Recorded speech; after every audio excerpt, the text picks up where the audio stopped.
لقد كان لسبأ في مسكنهم آية. ترجمہ کنز العرفان، بے شک قوم سبا کے لیے ان کی آبادی میں نشانی تھی. جنتان عن یمین و شمال، دو باغ تھے، ایک دائیں طرف اور دوسرا بائیں طرف. کلوا من رزق ربکم واشکروا لہ، اپنے رب کا رزق کھاؤ اور اس کا شکر ادا کرو. بلدۃ طیبۃ ورب غفور، پاکیزہ شہر ہے اور بخشنے والا رب.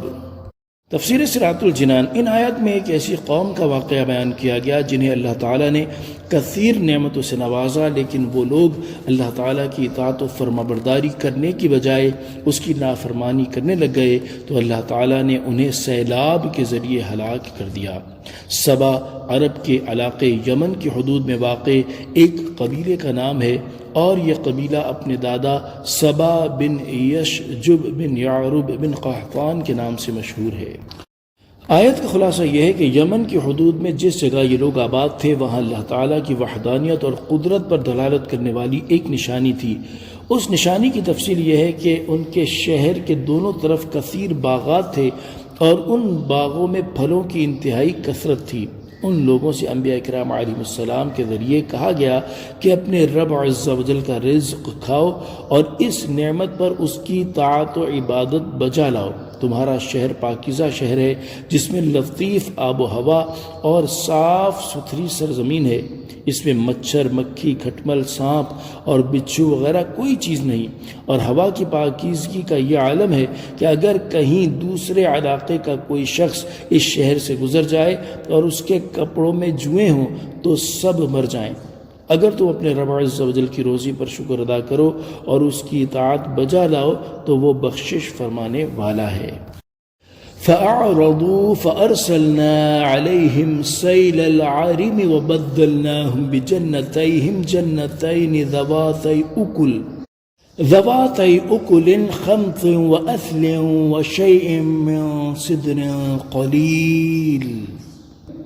ترجمہ کنز العرفان. تو انہوں نے منہ پھیرا تو ہم نے ان پر زور کا سیلاب بھیجا اور ان کے باغوں کے عوض دو باغ انہیں بدل دیے جو کڑوے پھل والے اور جھاؤ والے اور کچھ تھوڑی سی بیریوں والے تھے. تفسیر صراط الجنان. یعنی سبا والوں نے اس نعمت کی شکر گزاری سے منہ پھیرا اور انبیاء کرام علیہ السلام کی تکذیب کی. حضرت وہب رضی اللہ تعالیٰ عنہ کا قول ہے کہ اللہ تعالیٰ نے ان کی طرف 13 نبی بھیجے جنہوں نے ان کو حق کی دعوتیں دیں اور اللہ تعالیٰ کی نعمتیں یاد دلائیں اور اس کے عذاب سے ڈرایا، لیکن وہ ایمان نہ لائے اور انہوں نے انبیاء کرام علیہ السلام کو جھٹلا دیا اور کہا کہ ہم نہیں جانتے کہ ہم پر خدا کی کوئی نعمت ہے. تم اپنے رب عز و جل سے کہہ دو کہ اس سے ہو سکے تو وہ ان نعمتوں کو روک لے.